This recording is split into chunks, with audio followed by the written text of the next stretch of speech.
بسم الله الرحمن الرحيم، والصلاة والسلام على أشرف الأنبياء والمرسلين.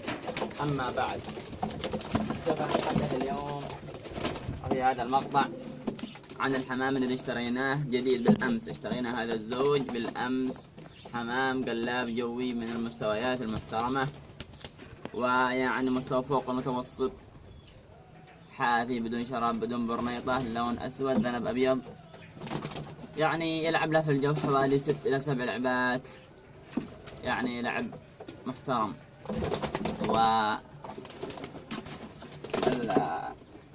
وهذا الزوج اشتريناه مع أحد الأخوة في يأتون من القرية، وباض عندنا أمس ولله الحمد. شوف البيضة، باض بالأمس ولله الحمد، باض يوم اشتريناه، وهو شيء يجلس على البيضة لكنه يعني خائف لأننا دخلنا نصور عنده. الحمام القلاب هذا من الأشياء المحترمة، وطبعا أنا قصيت له جنحه وإلا سنريكم وهو يلعب في الجو. حمام القلاب الرائع الجوي، هذا الحمام يلعب في الجو ما يلعب في الأرض مثل الحمام الذي صورناه.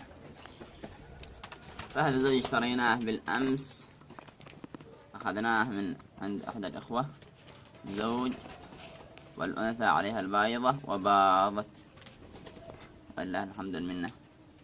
وسوف بإذن الله نشرح عن الحمام القلاب الجوي. من مواصفات هذا الحمام أن يكون يعني حمام طويل قليلا، شوية طويل، ويكون المنقار